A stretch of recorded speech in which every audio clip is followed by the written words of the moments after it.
everybody know that Chair Geffen is unavailable today, and so I will be your chair for the day. Gina Evans, chair for the day. So I will just a reminder to members to please use your raise hand function if you'd like to be recognized. And then to keep your computer muted unless you're speaking, just to get rid of the background noise. I'd like to call the Human Service Background Study Eligibility Task Force for April 8th, 2022 to order. And I don't know if we have a quorum or not, but if you want to take a formal roll call, that would be great. Certainly, Madam Chair. Senator Champion. This is Shamika Bogan. I'm here for Senator Champion's office. Thank you. Thank you, Ms. Bogan. Ms. Dawson. Present. Mr. Esme. Present. Ms. Evans. I see that you're present, Ms. Evans. Chair Geffen, or Mr. Geffen. Mr. Hanson. Mr. Hanson. Ms. Huntley. Good morning, present. Thank you. Mr. Urban. Mr. Urban. And I see that Mr. Hanson just came in, so I'll mark him as present. Ms. Kaser. Present. Mr. Kammer. Mr. Kammer. Lieutenant Knotts. Present. Thank you. Judge Kulik. Judge Kulik. Senator Matthews. Senator Matthews. Ms. Mattson. Ms. Mattson. Representative Mueller. Representative Mueller. Inspector General Modi. I'm present, but I may have to leave at any given time given all the hearings that are going on today. Makes sense, and thank you for letting us know, Ms. Inspector General Modi. Mr. Page. Present. Ms. Robertus. Present. Ms. Robert. Oh, yes, thank you. Representative Robbins. Representative Robbins. Mr. Sandoval. Mr. Sandoval. Judge Satterback. Judge Satterback. Ms. Sherlock. Ms. Sherlock. Mr. Tatum. Present. Thank you. And Ms. Williamson. Present. Thank you. Madam Chair, 12 of the 24 members are present. We're one shy of a quorum, but I'll let you know if another member comes in, and I'll inform you if we have a quorum then. And Madam Chair, Mr. Hanson has raised his hand. I missed my roll call. Oh, yes. I'm sorry, Mr. Hanson. I verbally noted that I saw you come in and that I marked you as present. But thank you for letting me know. So we will just move forward without approving the meeting minutes, and we could do them both next month, not our next meeting, not a big deal. We are blessed and honored today to have Brandon Jones with us from the Minnesota Association of Children's Mental Health. And he's going to share with us for 20 to 25 minutes on the children development of the brain in adolescence. And we spoke with them last week, a group of us, and just excited to hear from him and the work that he's done. So Brandon, welcome. Thank you for taking the time. We really appreciate you. And thanks for joining us today. Absolutely. Thank you for having me. I'm going to share my screen and get started because I have a lot of information to share in a short period of time, which is my challenge for this morning. I'll do a little bit more of an introduction here in a moment of who I am. But you all asked me to come and talk about really where my passion lies and where it has for so many years, which is focusing on adolescent development. I'm a 2013 Bush Foundation Leadership Fellow. And with that work, I focus specifically on the social and emotional development amongst African-American adolescents. But really the learning was about adolescents in general, but adding that cultural twist to figure out how do we make sure that we have quality programming, initiatives, projects, and programs for young Black folks who are going through trauma. And most people know me for the trauma work that I've done over the years, all throughout the state of Minnesota and throughout the country. So I am Brandon Jones. And really what I want to focus on is hit some highlights to help us think about what do we know about the development of the adolescent brain, and then what has happened during this pandemic, and as we continue to process throughout the pandemic, what is going on for these young folks, and how do we help them, because they are our next leaders. They're going to be the next folks who sit in your seats as you transition out of those positions, and how do we make sure that we're setting them up for success to the best of our ability. So I'm just going to give some context to open that up today. All right. So a little bit about myself, as it was already stated, I am the executive director for Minnesota Association for Children's Mental Health. That is a mouthful. We go by MACMA for short. A little bit more about myself is I teach grad school at Metro State in the co-occurring disorders program. I do some consulting when I have time, working on strategic planning and development amongst different organizations and counties throughout the nation. And then also I used to be a clinician. I used to be a therapist. I got burnt out. That's why I do not do clinical work anymore. I have to be honest about that, even though there's a little bit of guilt there, because I am a Black male therapist and we are like unicorns. We barely exist.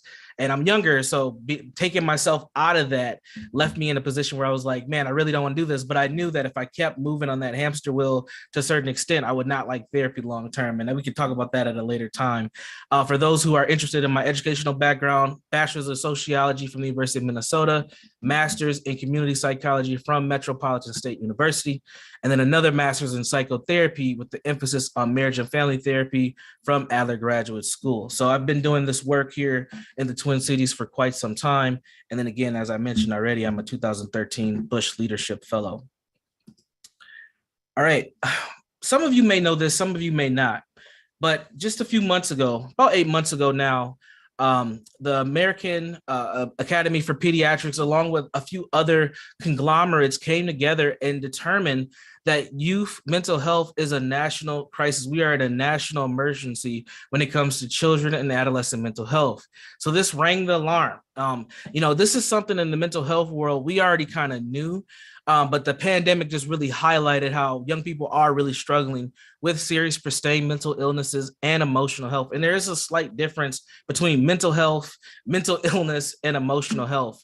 And what we're starting to see is so many young people who are struggling and their parents and caregivers that are struggling, that is overwhelming the system. We do not have enough demand to meet the supply, which means what? We have to get very creative in how we offer therapeutic services to help young people who are in limbo and also help people who are in crisis. And we are just seeing an overwhelming response all throughout the country.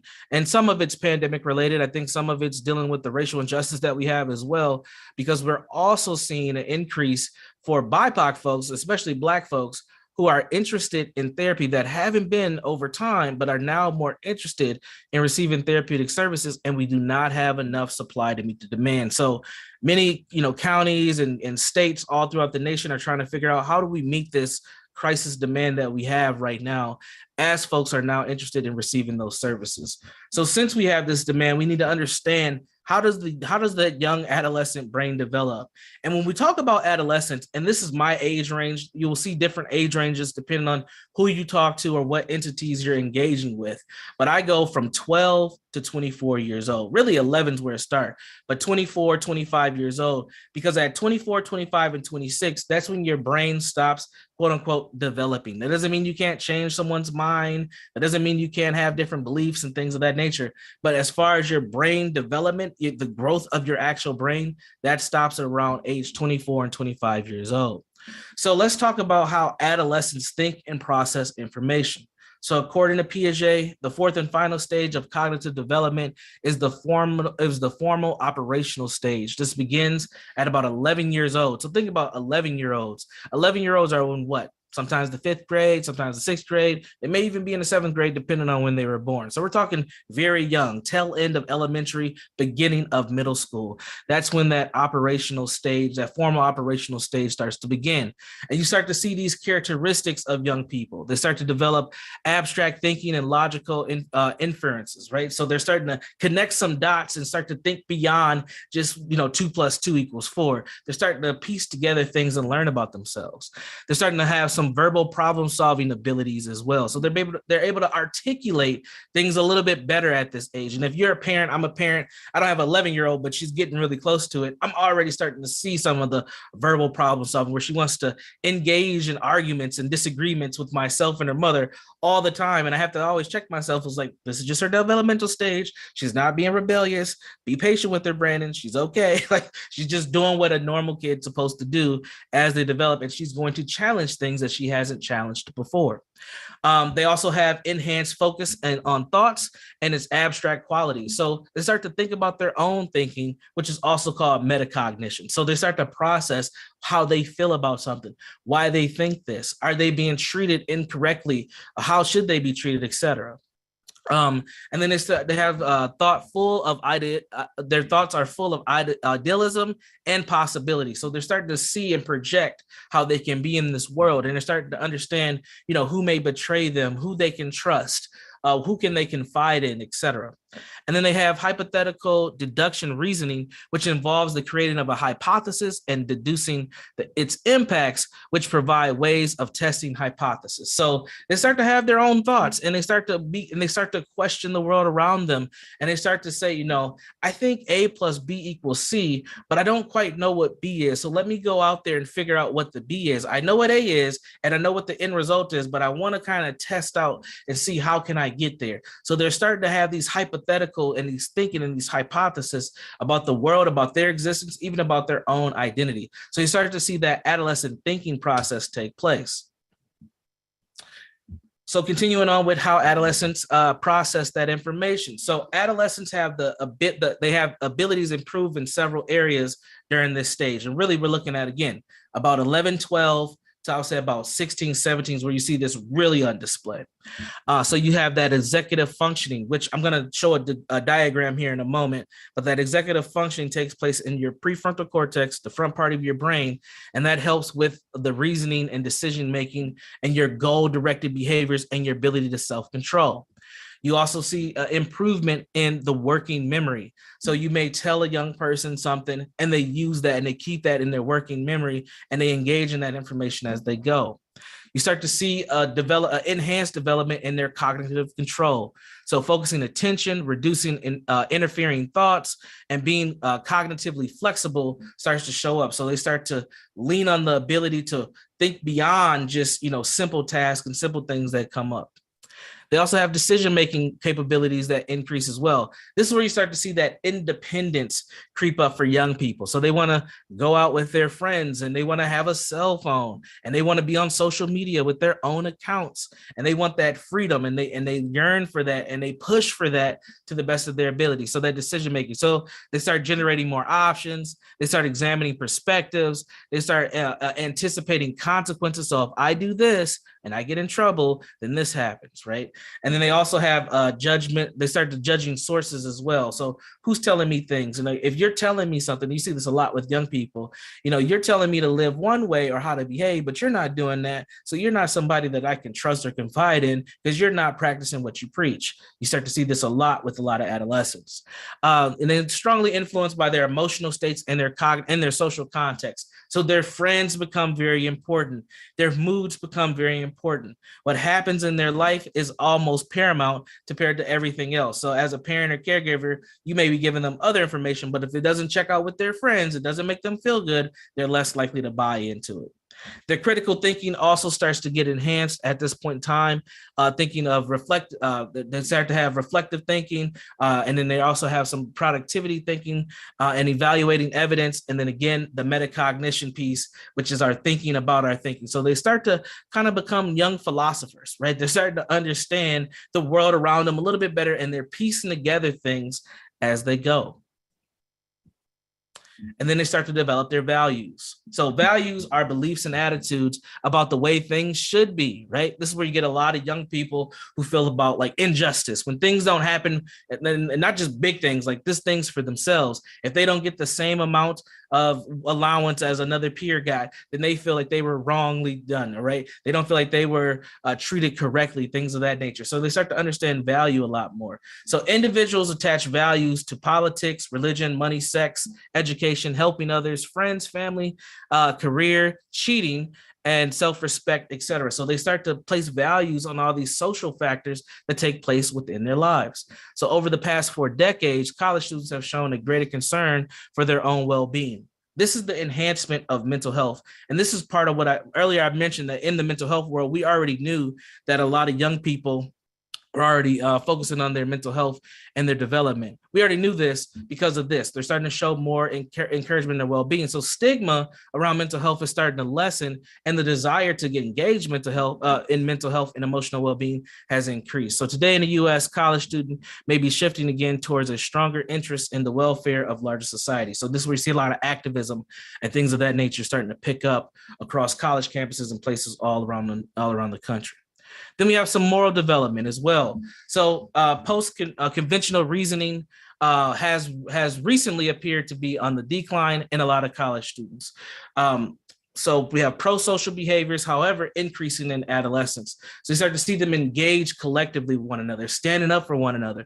Bullying looks completely different than it did back in the 80s and even in the 90s, where now we have more social interactions and people who step up a little differently for things that take place. So with that, we see a different level of forgiveness, which is an aspect of pro-social behaviors that occur when an injured person released from an injury from the possible behavioral retaliation. And then we start to see gratitude developed in young people as well, which is that feeling of thankfulness and appreciation. So you start to see these relationships be built amongst young people, and they start to develop their understanding of what's moral and what isn't moral for them. So forgiveness and gratitude become 2 leading factors for a lot of their decision making when it comes to peer-to-peer relations. But what happens when trauma shows up? And this is a lot of the work that I do involves around dealing with trauma, dealing with grief, etc. And we have to understand that, every young person isn't going to experience trauma, but unfortunately enough of them will, where it does become a problem that we have to look at how do we support all children when things show up in their lives. A quick, easy definition that I like to use for trauma is a deep emotional wound. And a deep emotional wound means different to different people. For some people, they've been dealing with trauma for so long that their deep emotional wounds become normalized, unfortunately. So as us as professionals, as people who are in the helper profession or maybe providers, we notice that, sometimes these folks have been going through so many traumatic things that it doesn't have the same impact on them. But that emotional wound piece is what's important for us to understand, is how is it really making them feel? Even though they're not expressing that it's harmful, how is it really making them feel? And then we also know that trauma is closely connected to toxic stress and or toxic stress environments. These places and spaces that increase cortisol levels, stress hormone, that decrease our ability to self-regulate our emotions, because we're in this kind of continuous loop of dealing with the stressors that happen. Another thing that we have to pay attention to is what has happened during the pandemic, which has just added another external layer of stressors for many of us. Many of these young people, either started off their high school career virtually, or they ended their high school career virtually, and some went off to college, some went off to the military, some went off to other things from a different standpoint. And it hasn't had that same connection that we know, and that same socialization that we know, that we've known for so long. It has shifted. And in 2021, the New York Times had an article that went pretty viral that talked about this concept of languishing. And languishing is a sense of stagnation and emptiness. It feels as if you're muddling through your days, looking at your life through a foggy windshield, and it might be the most dominant emotion of 2021. I would say we're still in this kind of concept of languishing, even today. And I think about, what does languishing look like for a young person? Because this article was more written for adults and how adults, really middle-class adults, have adjusted to the pandemic.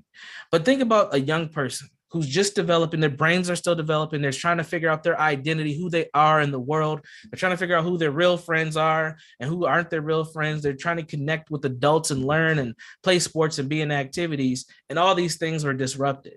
And they're trying to figure it out. They're trying to go. And there's a struggle that many young people are dealing with. And they're trying to be connected, but still distant at the same time. So talk about social distancing, that has a whole nother context when it comes to young people, because they're already in this virtual space anyway. And then we additional layer of connection, learning, and interpersonal interaction was, I don't want to say taken away from them, but it was disrupted. So what has that done to the development of these young people over the last 2.5 years? One of the things that I want to highlight is many of us have experienced grief during the pandemic and we don't even realize it, because oftentimes we associate grief with death. And grief isn't just about death, that is a part of it, but grief is about significant loss. And some of the things that young people have lost over the pandemic are highlighted here. They've lost access to things that they normally would have access to. Many young people have lost their normal routines and they have had to redevelop those routines. And then that got taken away. So we've had several adjustments to what is quote unquote normal. Many young people have lost their ability to choose. And we already know a lot of adolescents don't always have choice in the matters. So think about that. You don't have a lot of choice. And then the choice that you do have gets compromised and lessens even further. What does that do for the self-esteem? What does that do for the agency of a young person? Many young people have lost connection, whether that's to peers, adults, teachers, etc., buildings, places, and spaces. What does that mean to them? Some have lost opportunities because of the pandemic. And then, unfortunately, yes, people have lost loved ones over this time. And we can associate all those losses with ambiguous loss. And how does that loss show up for what they need and who they can count on? And then we start to see the ramifications of things that go up that we don't like to talk about because it don't make us feel good. But young people being engaged in things like carjackings, home invasions, stealing, fights, all levels of aggression. And we start to see they're responding to something. There's something out there that they're responding to. I'm going to do a little bit of brain science with you, but hopefully I don't put you to sleep this morning. I'm going to try to make it engaging. And this is our synapse connection. I'm going to go through this very quickly. On the left side, this is at birth, what a baby's brain synapse connection looks like. This is how you understand the world around you. And your synapse connection really, again, is just the development of the world around you. So if you ever been around a baby, let's say the baby's 8 months and the baby's putting things in their mouths, they're Googling, they may have some actual motor movement. They might not be crawling. They may be crawling depending on, where they're at with their development. They're learning about the world around them, right? This is when everything's really cute. And then they start to get 3, 4, 5 years old, 6 years old. And that synapse connection gets at its highest level of density. And this is what I call brains on fires. And if you're a parent or you've been a parent or you're a grandparent or you've even worked with children, you've seen this, and this may have annoyed you, where you have a 4, 5, and a 6-year-old and they're asking you questions to everything. And you give them answers and they have more questions and they just get on your nerves. The reason for that is their brains are at its highest level of development. At this stage, a human being's brain's at its highest level of development. So they're soaking up so much information and they're trying to process and figure it all out. And this is why we say at this age, you should introduce, second or third languages to children, math, literacy, things of that nature, because they're going to be more able to pick it up and engage in it and learn and keep it long-term if it's a continuous process. This is what I call brains on fire. So you see that huge connection. But then what happens? They turn 11, 12, 13 years old, and their brains start to go through the same thing that their bodies go through. And they start to go through a pruning process and puberty. Yes, our brains go through puberty just like our bodies do. And our brains start to prune off things that it feels like it doesn't need for its survival. Yes, our brains start to prune off things that it doesn't feel like it needs for your survival.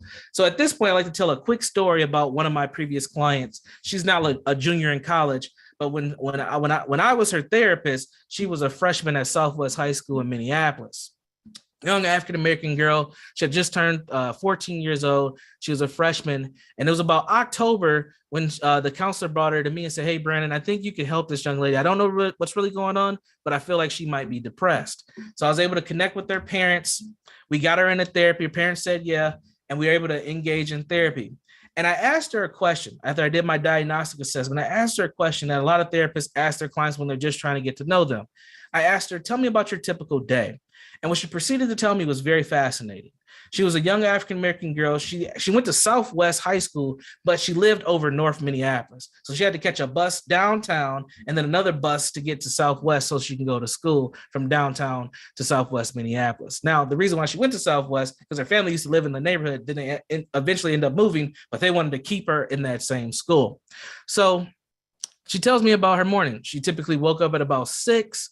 The first thing she would do is check her phone, make sure she didn't miss anything from her friends, go to the bathroom, get ready for school, get dressed, make sure her outfit looks good so people don't say anything to her. Then she would go help her 2 younger siblings. She had a younger brother and a younger sister. Her brother was about 9 years old. Her sister was about 7. So she was 14. So there's an age gap between the 2 of them. And then she would talk about the engagement and the communication with their parents. Her parents were both together and they were both working parents, but they lived in a 2-bedroom apartment. So you got 5 people living in a 2-bedroom apartment, which can be chaotic. And you're a 14-year-old girl, you want your own space, but you got a 2-bedroom. So you have to share that space in that bedroom with your younger siblings. So she would talk about, what needs to be done after school, what's happening, get all the details for the day. And then she's out the door to take her younger siblings to the bus stop.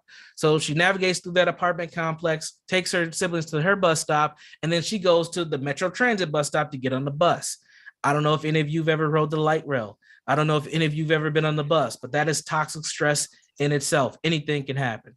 So she gets them on their bus. She goes to her bus, gets on her bus, goes downtown. When she gets downtown, she's fending off things, right? People are saying, hey, baby girl, come hang out with me. You don't want to go to school. You look good, right? You want some weed, right? They're all the enticing factors. And she's just trying to get to school. She doesn't want any of that. So she denies all that. Her bus finally comes. She gets on her bus and she starts to see her friends because this is the final destination before she gets to school. And the friends are talking about what happened on Snapchat. They're talking about what's going on. At this time, Vine was popular. We didn't have a TikTok. And they're just talking about what's happening, and she engages. And then from there, she gets to school. She goes to breakfast. She grabs a dry box of cereal. Then she heads off to her first hour class, which happens to be math class. Don't know why you would do that to a freshman, given the math first period. And in Minnesota, if you went to school here, a lot of our school buildings, especially public schools, they're usually very cold and dark in the morning, right? So she'll get to class, and guess what happened? She'll put her head on the desk, and then she's out like a light. So she did this several times, and teachers are noticing this, and finally it came on the counselor's radar, and everyone thought she was depressed. But me knowing a little bit of brain science, I was like, wow, this girl is going through so much stimuli in the morning. What's happening for her? She finally gets to a quiet space, which is that math class, first period. It's cool, it's calm, it's dim, it's dark, and her brain just says, rest, relax, you're safe, you're okay, and she falls asleep. So I knew a little bit of brain science, and I had a good relationship with the counselor. That's another key piece to the story. And I was able to convince the counselor and her parents to change her schedule around. And I just said, hey, let's put her in math class. Let's see if we can get her in a later math class later in the day. And let's just try this for the rest of the semester. Put her in a study hall. I'll see her twice a week, Tuesdays and Thursdays, Monday, Wednesday, and Friday. Put her in a study hall. Let her get reacclimated into the school day so she can kind of get things going. We did that. Grade shot up, mood shot up. She was doing well. I was her therapist for the rest of that school year and part of the next school year. Then I left that position. She reached out to me via LinkedIn about 2 years ago now. That's how I know what she's doing. She said, hey, I don't know if you remember me, but I want to just thank you because you're one of the first adults that actually listened to me and what was going on. And I didn't have a quote unquote problem. You didn't see me as a problem. You see me as someone who was struggling. And she said, I want to let you know I'm at St. Kate's and I'm doing well. And I was like, wow. I do remember you, and I use you as an example when I do my trainings all the time, just so you know. But it just shows you when you know a little bit of brain science, how we can just make a little tweak and it can make a huge difference. I didn't do any magical therapy. There were other things going on with the young woman, but this was the major key factor, and she was even able to identify it. So when we utilize some of this brain development piece, we understand stressors and traumas, we can understand how to help youth a little differently. And that was a key piece. Next piece, and I'm gonna make it quick because I know my time's almost up, is what happens when when trauma does filter through the brain, what goes on for a person, period, but especially a young person. So I'm gonna point out to you here the red circle. This is the limbic system in your brain. And the limbic system includes several parts of your brain, but one of the main parts I want to highlight is your amygdala. Your amygdala is like the security system of your body. So when you feel like you're under threat, your amygdala gets activated and it starts to send signals, chemical and electrical signals through the body. Things aren't okay. You need to protect yourself. And if you think about old cartoons where something bad happens, you see the cartoon character's face get red and steam come out of their ears. That's that amygdala effect there. If you ever get mad, next time you have a road rage incident and you're swearing at people and you're upset, just take your 2 hands, put your 2 hands right on your temporal lobes and hold them right there, and you'll feel it's very warm. That's your amygdala getting activated. It's trying to keep your body safe.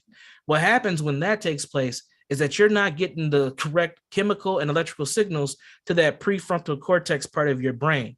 So that front part that I was talking about earlier, the decision-making part, isn't getting everything that it needs, and you start to make bad decisions. And we know teens push the envelope already.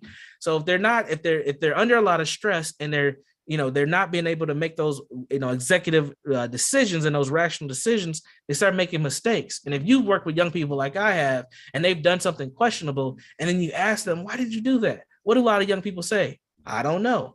And the reason why they don't know is because it didn't process. They just responded in the moment and something happened. Unfortunately, when they respond, sometimes things can be fatal or get them in a lot of trouble. And that's where we have to come in as adults to try to help them make better decisions to the best of our ability. So a child goes through a traumatic event, they kick into that fight or flight mode. Their limbic system gets activated, that red circle there. That stress hormone gets released, which is cortisol. And then a toxic stress can literally shape an anxious and fearful brain that acts first and thinks later. So frequent exposure to stress and scary situations can lead to toxic levels of stress in a young person, which can limit their brain development, which is their stress regulation, so they can't bring themselves down. It can limit their ability to make quality decisions. They can have an inability to distinguish what is safe, and they can have impaired memory, concentration, and learning ability. All things that we notice when it comes to productivity of young people that they can struggle with over time. So what do they get into? They get into what we call survival stress management. Survival stress management is when people are acting or reacting without thinking of their consequences, right? And it leads to immediate satisfaction and instant gratification that results in increased levels of stress and depression. So they start doing things that can lead to a lot of distorted thoughts and judgments. It can lead to impatience. It can lead to exploitation, aggression, abuse, and then various different levels of violence, whether that's onto other people or onto themselves. And then how do they cope with that? Well, unfortunately, they get into substance use, drinking, using drugs, smoking weed, popping pills, risky sex, shopping, shoplifting, fast money, gambling, food, and video games can all become limited releases and relief for these young folks when they're going through so much trauma and stress. And the unfortunate part is those things require repetition because those are only band-aids to a bigger issue. They need to have better coping skills to deal with what's going on. So I'm going to end on this. We have to shift our mindset to not just being problem solvers for young people, but how do we help them on their healing journey? So here's my definition for healing. It is a consistent process of efforts to create peace, balance, and justice. Again, a consistent process of efforts to create peace, balance, and justice. Anytime we engage in young people, this is what we're trying to help them do. Find peace in their life, figure out what the balance is that they need in the moment, and make sure they get their just due and that they're being treated correctly.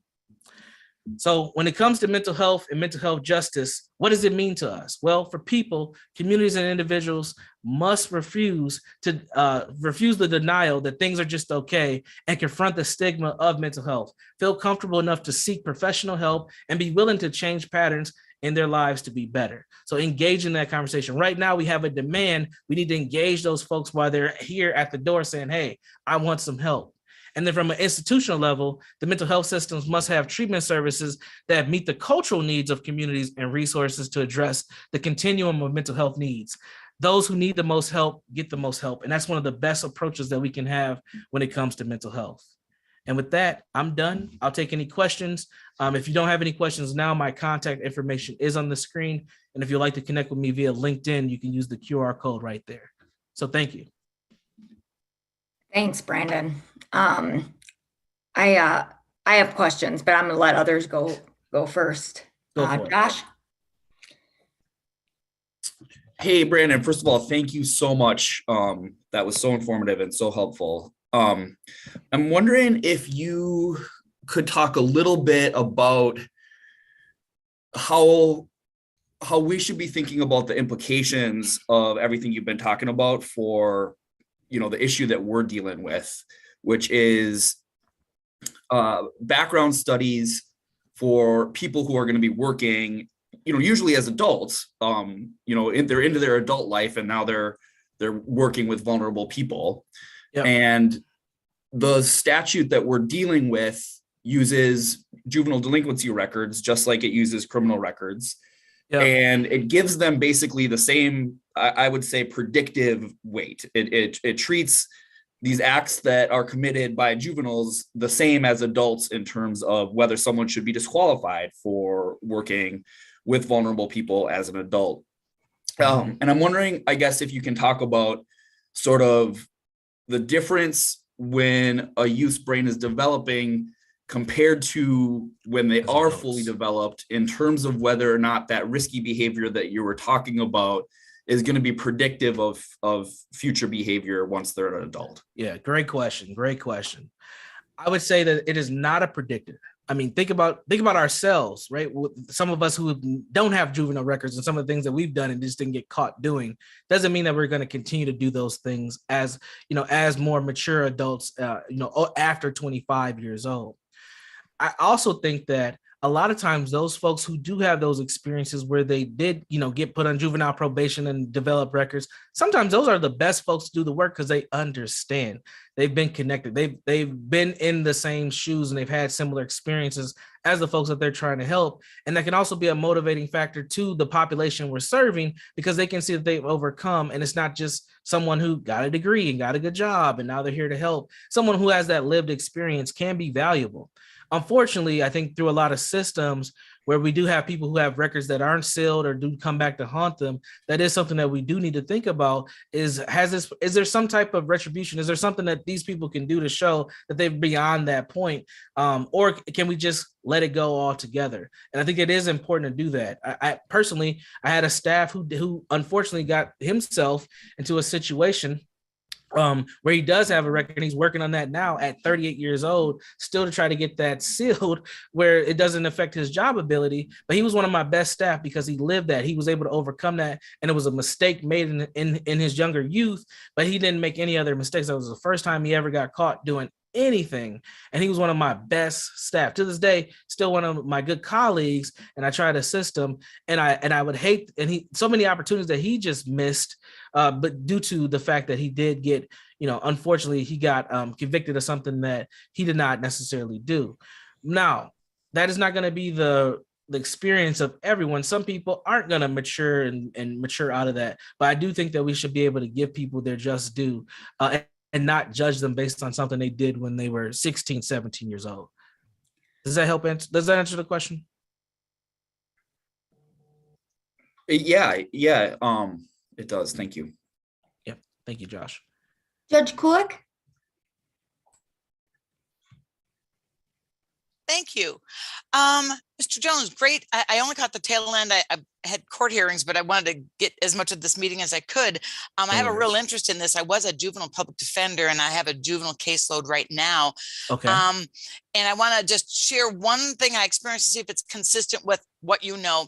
And that is, I had a juvenile who at the time of the offense, which was aiding and abetting a second-degree murder, was 14. Mm-hmm. And I did put him into extended juvenile jurisdiction.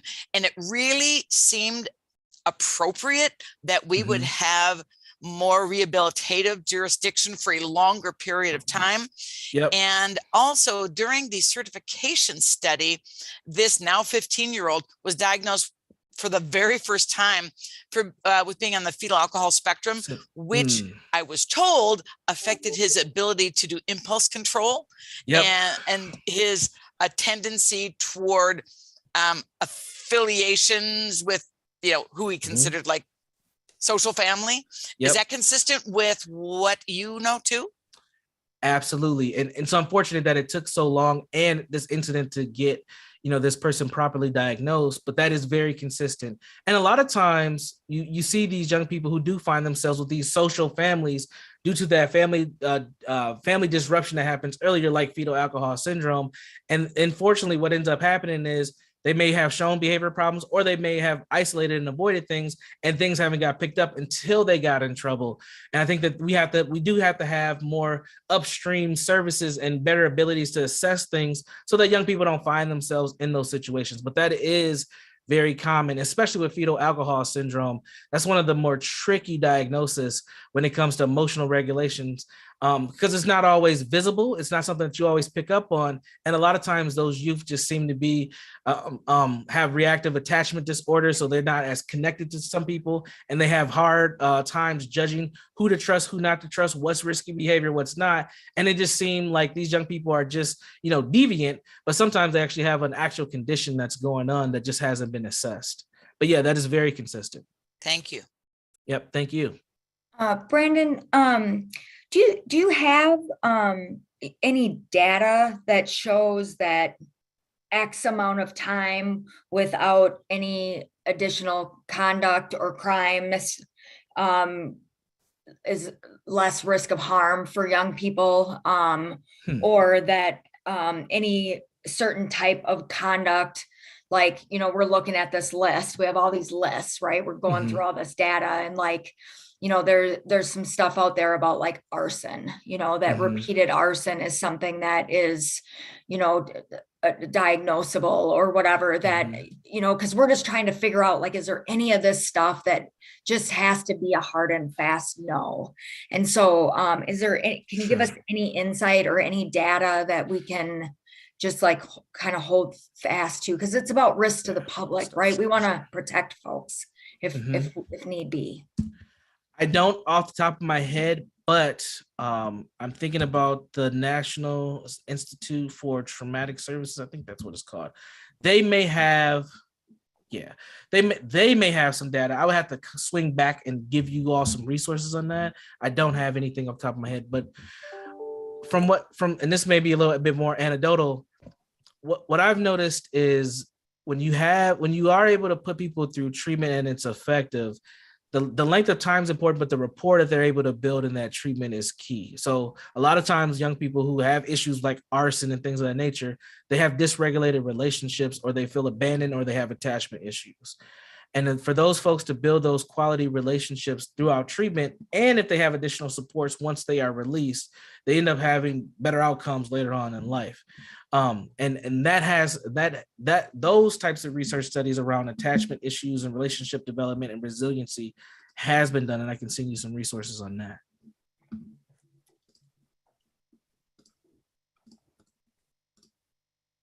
That's a good question, though. I definitely can look into it.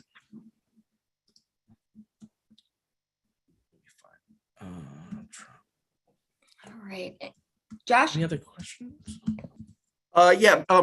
Brandon, just had a sort of a further thought. Is there, in terms of how we might be able to use juvenile delinquency records as predictors of future behavior, do you think that behaviors that are committed by, or I guess, like incidents of risky behavior that is engaged in by older adolescents, is it sort of more likely to be more predictive the older the person is? It occurs to me, that your definition of adolescent went, quite a few years beyond what our juvenile delinquency jurisdiction is. And I'm wondering sort of, what's the difference between a 20-year-old and a 16-year-old in terms of, predictive value of a past record? Yep, good question. And the reason why I expanded again is due to brain development piece. I don't think the age makes as much of a difference as what the level of treatment or engagement is with the young person. I think the younger you can get them, the better opportunities they have, because they just have longer, periods of engagement around supportive services. But really, it depends on what has happened to the young person. Like, what have they gone through and where they're at? I've had success working with young people who have been on juvenile probation that have been 17 years old. And then I've had some that were 17 years old, and we did not have any success with them. So I don't know if the age matters as much as the supports and the experiences that the young person has gone through. And sometimes you don't know all that background information, and it's really about, you know, how they buy into whatever programming or treatment they're receiving. But I personally think that the age is less of a factor than it is as far as their experiences that they've had. Thank you. Yeah.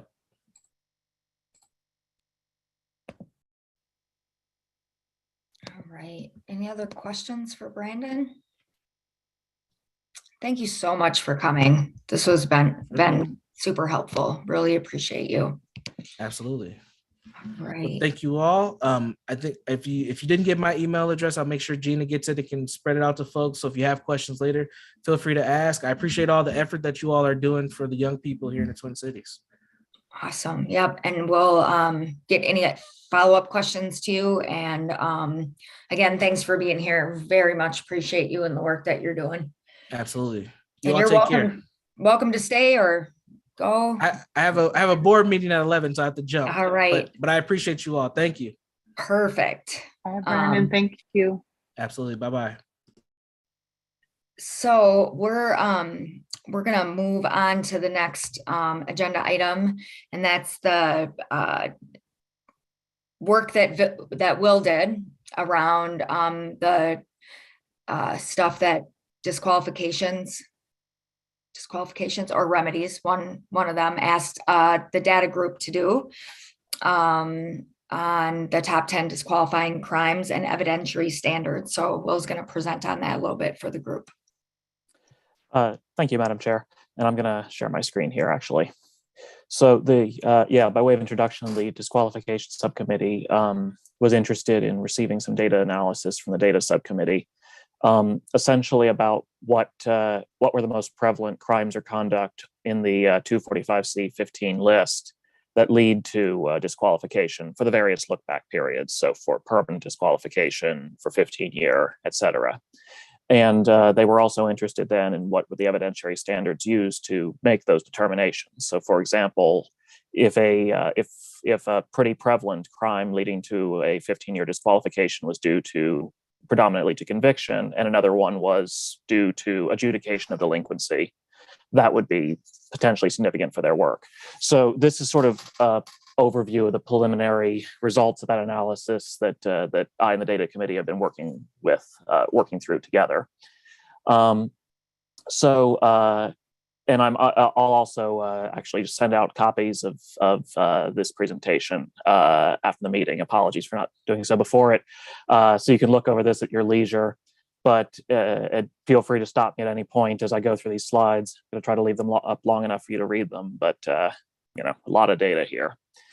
Looking at the top 10 permanent bars in 2018 and 2019, which are the years represented by the DHS data sets we've received. And I should note this is based on table 6 from the third DHS data set, which you should have a copy of. For the top 10 permanent bars, we see aggravated robbery and second degree assault as the leading crimes that or conduct that lead to a disqualification and therefore a bar. And we can see it's a pretty high percentage of the total. If you add that up, that's in the 40% range of all bars and permanent bars in those years. And here are the other 10.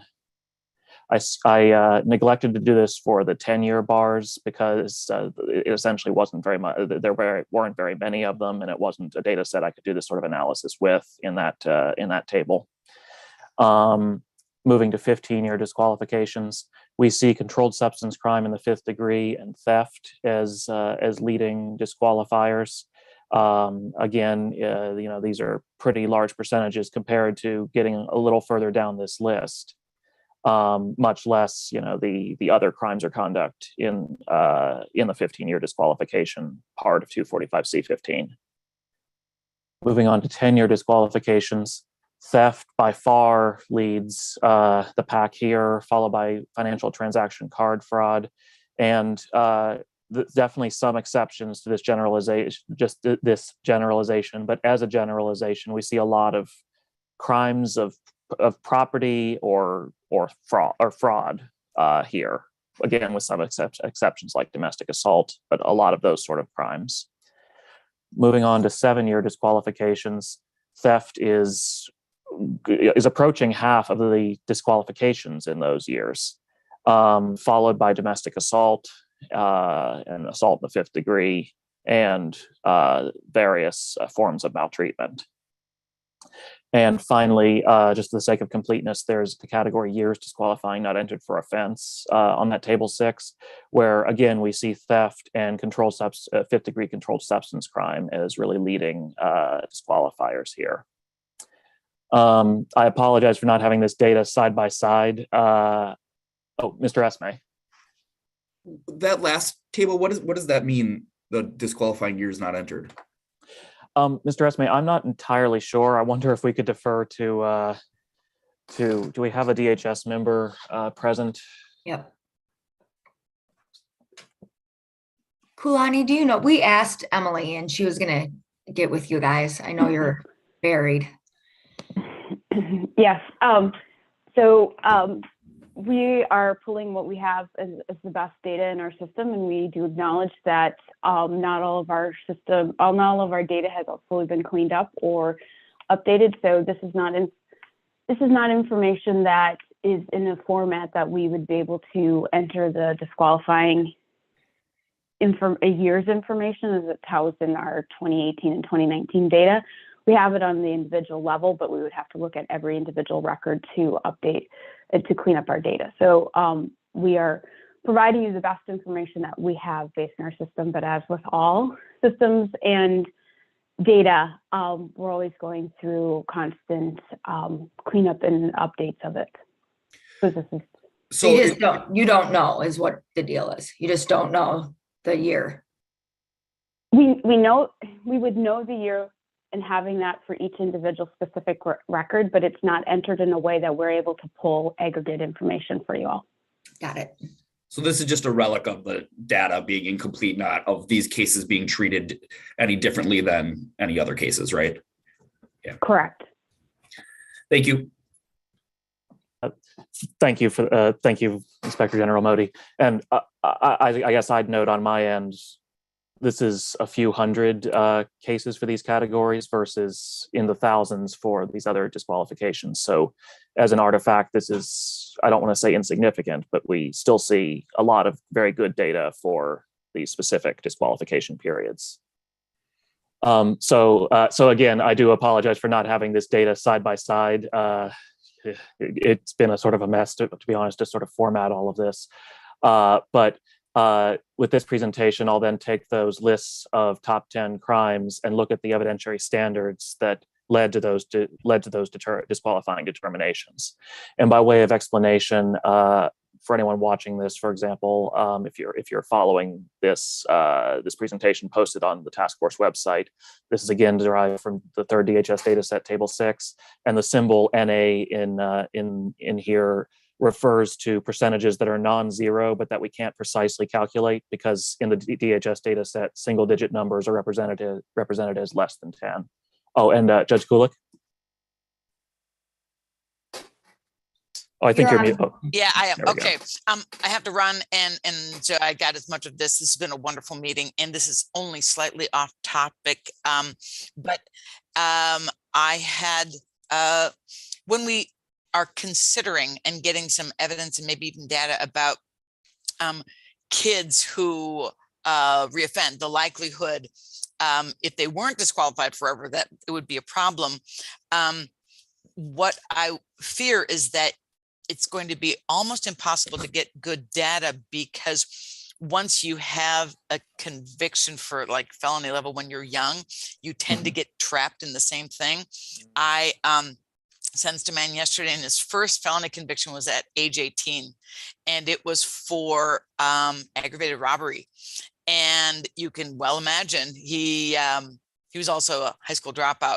So employment for him was next to impossible. And yeah, it started a long trajectory. And so I keep thinking, how do we know? that the system itself isn't keeping people sort of criminally minded because they don't have other options.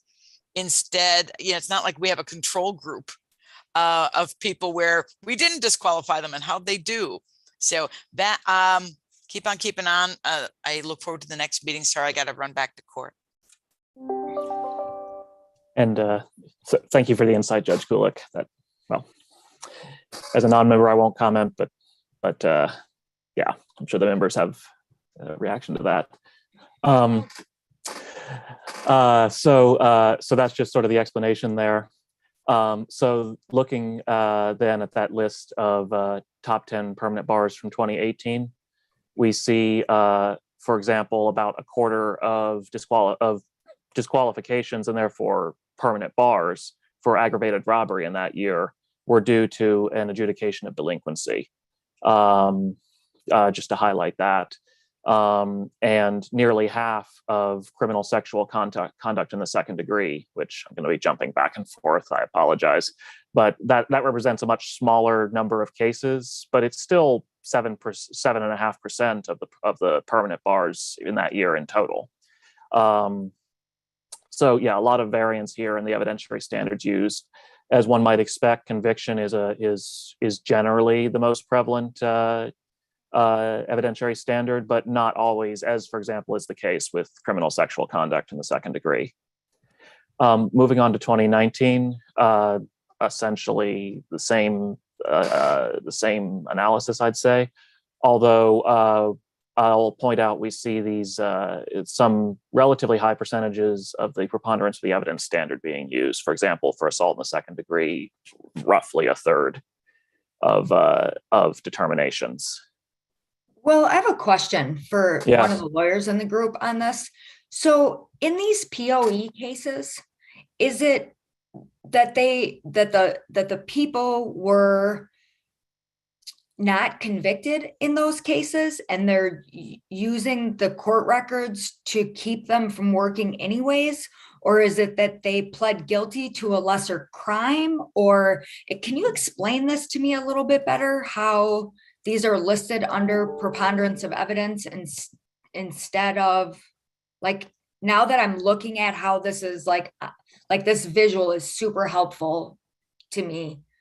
Can somebody talk a little bit more about that now? Like, what does that actually shake out like? And Madam Chair, I'm definitely going to defer to the lawyers or DHS members in the room. And Mr. S may raise his hand.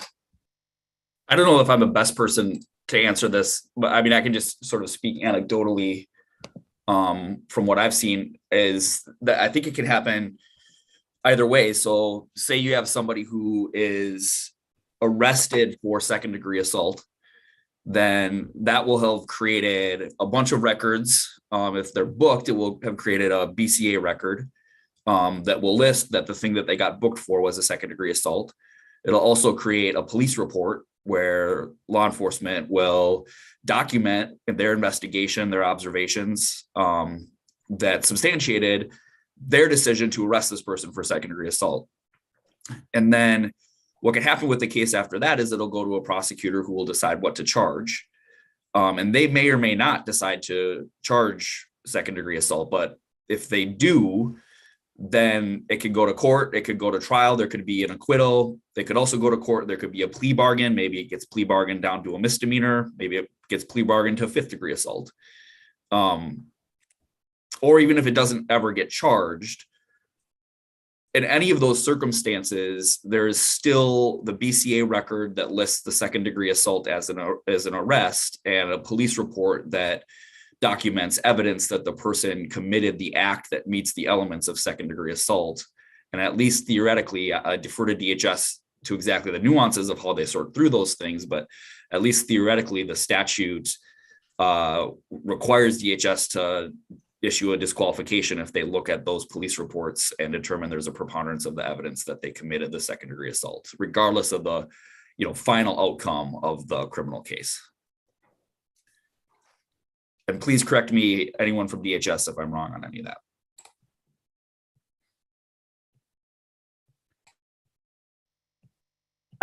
Ms. Evans, I'm I'm not in a position today to be able to answer that question. It is what Mr. Esme did lay out. We do have the ability to, based on reasonable cause, if we have information, reasonable cause usually stemming from an arrest or something on a record that indicates that there are records for us that we should be reviewing, we would go out and take a look at that. On that, getting into further the details as to how it's determined, what the offense level is or whatnot, I'm not in a position to be able to answer that question at that specificity today.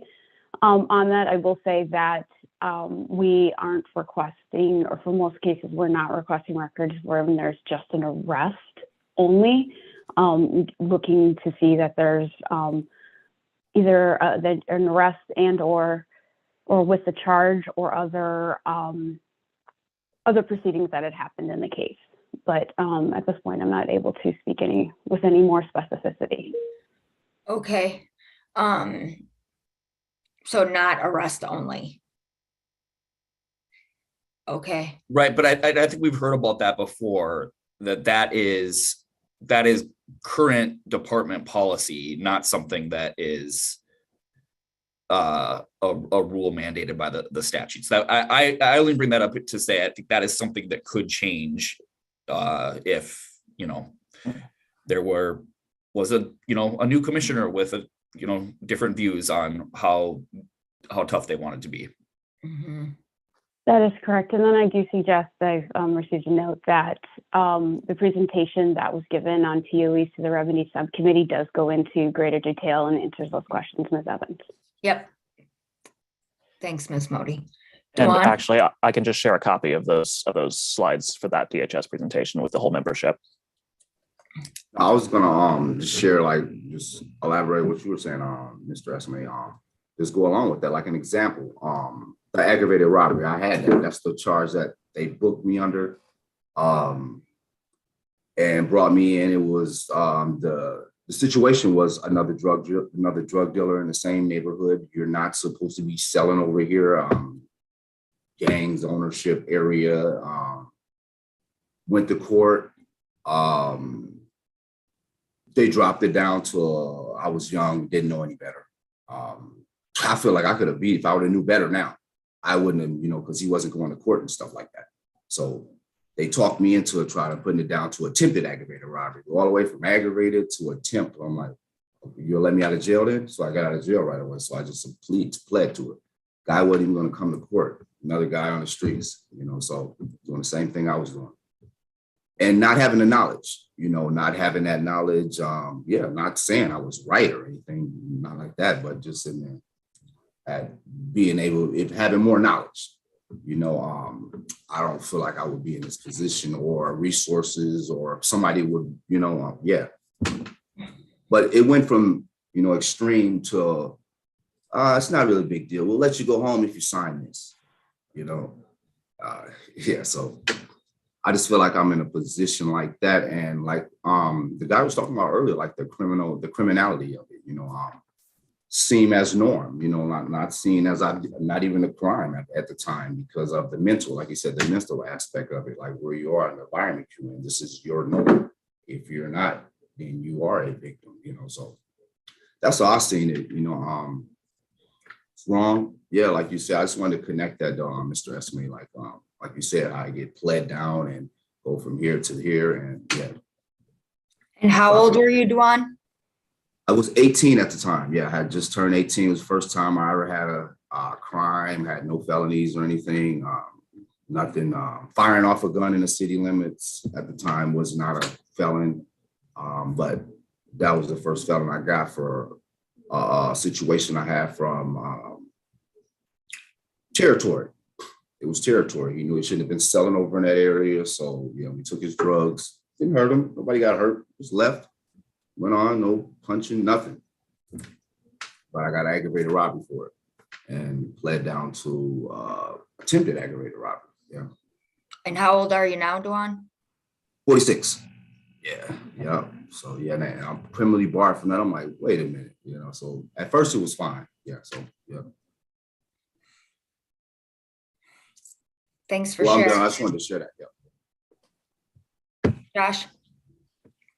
Yeah, and I just real quick to build on what Dewan is saying. I think probably everybody in this meeting knows, but just make it clear for the record and maybe for anyone who's watching that, that process of plea bargaining, whether it to be to a lesser charge or even within the same charge to a lesser level, so like pleading a felony level assault that stays, you still admit to the elements of the felony level assault, but it gets sentenced to a gross misdemeanor, for example.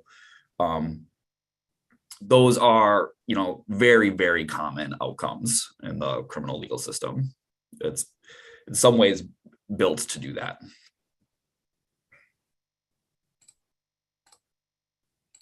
And I suppose to piggyback on Mr. Esme's point, in this data we can see, I as far as my knowledge is, that's what admission represents here.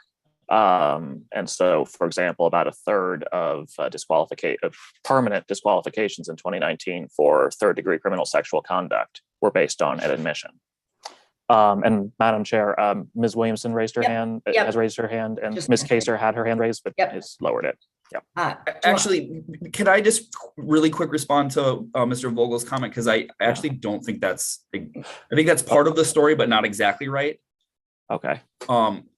Downward. Because the statutes for most of the offenses listed in the statute, DHS is actually directed to adopt the final level of conviction, even if the charge started off higher.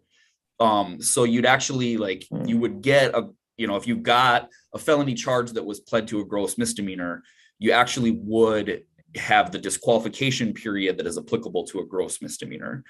So in that case, even though there's an admission to maybe second degree assault, it's still it still would be treated as a 10-year disqualification.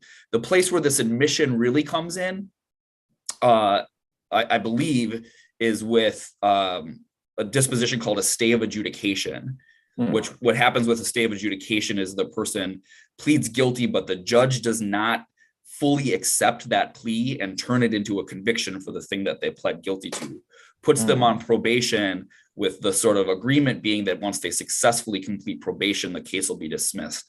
And so what you end up with at the end of all of that is you do have a formal admission on the record, you just don't have a conviction. And I think that's probably what that column is representing. Thank you for that correction, Mr. Esme. Yeah, I feel like that's what they told us when we asked. Ms. Williamson? Thank you very much, Vice Chair for today, and everyone here. Yeah, this is something obviously that the data subcommittee is taking deeper dives into. I just wanted to just share in this space, even with in looking at the spreadsheet that Mr. Vogel did a wonderful job with, and we see how different crimes in regards to ones that involve peace officers, being able to look and see what was that initial touch point where here people are getting charges for resisting arrest. But we know there's very known issues in regards to those interactions in the first place. So this is just showing a lot of problematic issues. Thank you.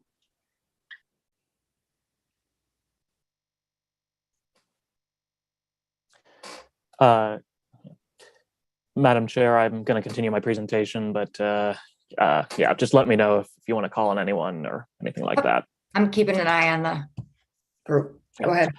Definitely. All right. Well, moving on from the permanent bars then, again, I'm not displaying any statistics about the top 10 permanent bars, or sorry, about the 10-year bars on that DHS data set table. So I'm moving on to the 15-year disqualifications. I don't know if I'll editorialize. We've just had a lot of discussion, but we see a lot of conviction as the principal disqualifier for some, and more of a mix for others. For example, 5th degree controlled substance crime. That was in 2018. Here are the 15-year disqualifications in 2019. Admission has risen for 5th degree controlled substance crime. Do you want to flip back to the other? And Oh, show certainly. throw the numbers on that, because I just, Yeah. so high. Like, Yeah, look thank at you, the Madam 5th Chair. That's a degree. good point. I went through for a different presentation that I did, and it's 3,000 5th degree possession disqualifications in 2018 and 2019. If you add them all together, 3,000 disqualifications in just those 2 years for 5th degree possessions, between gross misdemeanor, misdemeanor, and felony. It just seems like, you think about the resources that go into that for what's basically amounts to personal use. And so just something for us to think about. Yeah, thank you, Madam Chair. And it's a quarter of 15-year disqualifications in those years alone. Continue on. Certainly, Madam Chair. So 2019, 15-year disqualifications. For 2018, the 10-year disqualifications. I suppose I'll point out we see a pretty high proportion of adjudicated delinquent determinations or based determinations for burglary, which trying to move to the raw numbers there just so you have some context. That's a relatively few cases in those years, but that's still, I think, an interesting point to make. And just to point out something that Ms. Sherlock pointed out in our meeting that I thought was pretty important about some of these things, like issuance of a dishonored check, and what was the other one she talked about? Illegally obtaining, what is it called? What? Public assistance. Public assistance. Like, you look at those, and really those are crimes of poverty, right? And the fees and fines and jail and all that stuff just compounds that poverty. And so for us to really look at some of those things, and how do we get around that? So that was a great comment. Thank you, Ms. Sherlock. Josh? Mr. Vogel, I was trying to look, but I kind of missed it. Did you see, was for all of these 5th degree disqualifications, was the admission percentage uncommonly high for those? Mr. Esme, it appears to be the highest percentage of admissions for any of the top 10s in 2019 and 2018. If you'll bear with me for a second, I'll actually check. I have the evidentiary standards ranked in my own notes, and I'll see if anything in those years had a higher portion of admission. While you're doing that, one of the things that's going on there that might not be obvious is we have a statute 152.18 that actually makes a stay of adjudication the sort of presumptive disposition for a first-time 5th degree drug charge. So for folks who are coming in and facing that for the first time, both the judge and the prosecutor are basically directed by statute that's what the outcome is going to be. And that's unique. I'm not aware of any other criminal statute in Minnesota that has a similar rule for that. And I wonder if that's something that we should be thinking about, because the criminal code itself sort of treats that offense differently in recognition, I think, of how common it is for people to have this sort of low-level personal use possession, and wanting, and the legislature has gone out of its way to create this pathway to one of the most favorable dispositions that you can have when you're charged with a criminal case, and yet we're not treating it any differently here. And And another thing along those lines is the stay of adjudication itself already creates some kind of weird outcomes elsewhere, where like it could be, if you're like charged with something that would create a permanent disqualification, and you take it all the way through trial and you win, you're acquitted at trial. Am I saying this right? No, I'm not. If you're charged with something that would create a permanent disqualification and you plead guilty to it, and get sentenced to something that's a lower level, sometimes that'll happen with what's called a stay of imposition of sentence. You plead to the felony, you get the stay of imposition, you successfully complete probation, and it becomes a misdemeanor. That actually creates situations in the DHS code that ends up being worse for somebody who gets a stay of adjudication, and doesn't have the benefit of having that disposition level lowered for them. We could go into more detail about that later, but just a long way of saying that's one place, that stay of adjudication, that we might want to be looking at, just sort of treating differently going forward. Thank you for that insight, Mr. Esme. I personally found that very illuminating.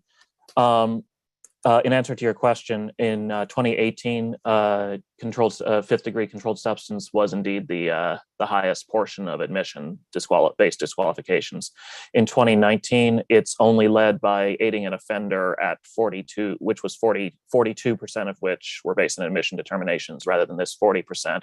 However, there were 26 total 15-year disqualifications for aiding an offender in 2019. So this is a question of statistical significance. It's just, I'm sure that matters a lot to those 26 people, but it's just frankly a much smaller disqualification category than the 1,600 basically fifth degree controlled substance disqualifications. Okay, so I'm going to continue moving on, Madam Chair. 2018 10-year disqualifications. I'll just display this. Again, a pretty large percentage of adjudicated delinquent-based determinations or disqualifications for burglary. 2019 10-year disqualifications.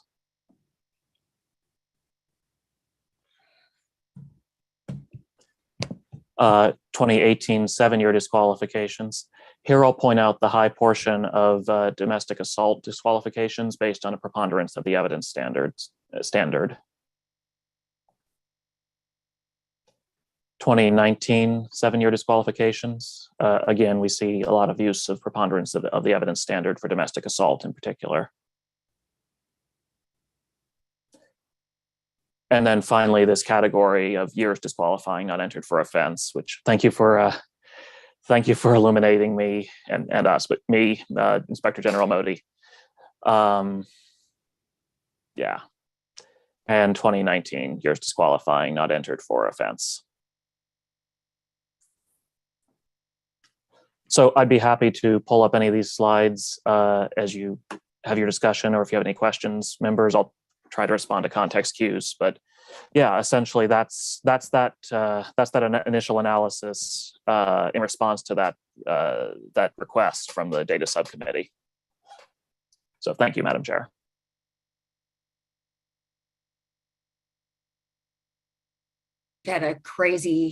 You had your head stuck in spreadsheets all week, and so I just want you to know that I appreciate you.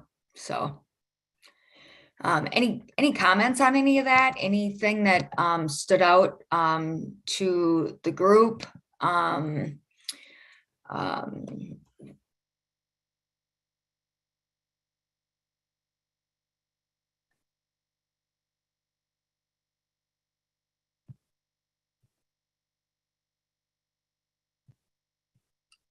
I would just like to say to any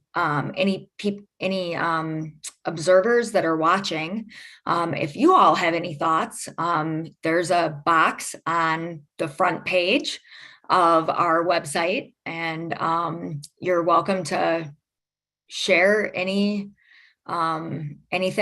that you have to say. There's the website, and there's a box right there, comments for the task force. We'd love to hear any of your thoughts or opinions about what you saw today, and that presentation that we'll put together will be posted on the task force website. We're doing some work at looking at that data and comparing it to the 245C15 current language, and trying to figure out how all of this fits together. So love to hear your input. We're looking for input from the community. So thanks. Josh?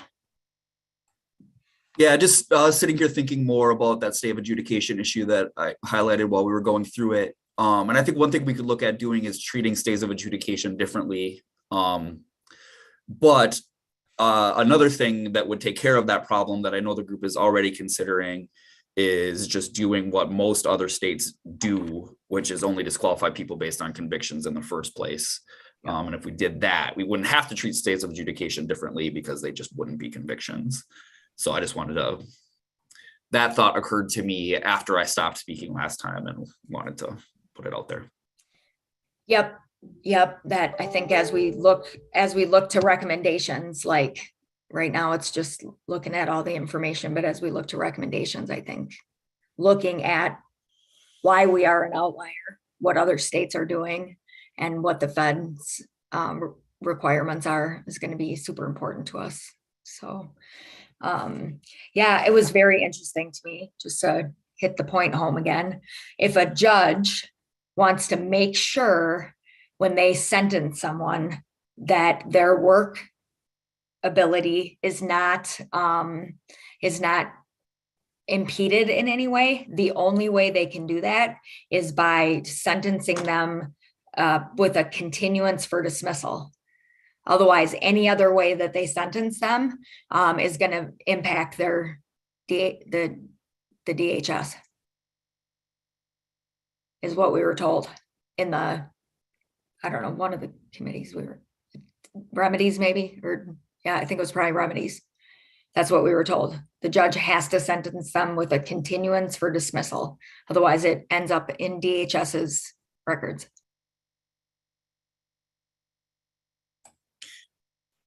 Even with a continuance for dismissal, I think they could make a preponderance of the evidence determination, though. There's just, that would avoid having the court do anything that dictates the outcome of DHS's study. So I think that's right from the perspective of what happens in the criminal case. If you don't want the outcome of the criminal case to impact what's going to happen in the study, either a straight up dismissal or a continuance for dismissal is the only thing you can do, because those things avoid having an admission. But even in that circumstance, if it's a record that DHS is already looking at anyway, they don't need any outcome from the criminal case to make a determination that there's a preponderance of the evidence that the act that meets the disqualifying offense was committed. So just that to clarify. And then the other thing I would clarify is a judge can't even do a continuance for dismissal on their own. The continuance for dismissal can only happen if the prosecutor agrees to it.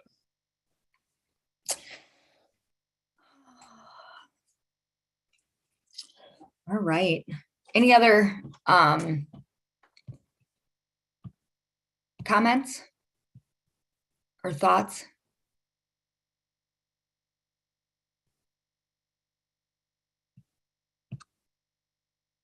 All right. Thanks again, Will, for all that hard work. I know that was lots and lots. Yep. Kudos. And then just briefly, does anyone, Lucas or, oh, I guess John's not here.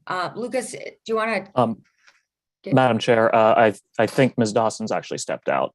Oh, is she gone? Okay, well then we won't do that this week. I know just next week, we're going to get an update on workflow, work plans from the subcommittees. And we don't have enough still to do the minutes. So Does anybody have anything further? Yeah, there's 2 less people now.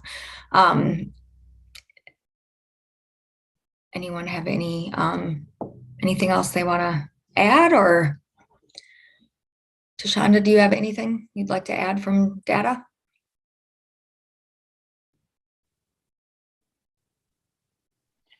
Hi, Chair. Just that if there is anything that any specific questions, or after looking at the spreadsheet, anything comes up, please you can email me, or you can email Mr. Vogel, so that we can make sure that that inquiry has either already been included with our written request, or if we need to gather and prepare for an additional written request to the department. Thank you. Thanks, Ms. Williamson. Ms. Kaser? Thank you, Ms. Chair. I just wanted to say a compliment to Will for all of that work. I think it goes without saying that it was very helpful seeing that all kind of together. And as part of the disqualifications committee, I'm excited to kind of dig in and look at that information as we go into our discussions about there's certainly some themes that I think are coming out. So that's going to help us in our recommendations. So again, just a thank you to Mr. Vogel. Hear, hear. All right. Seeing no other hands up. Thank you all so much for being here today, and happy Friday.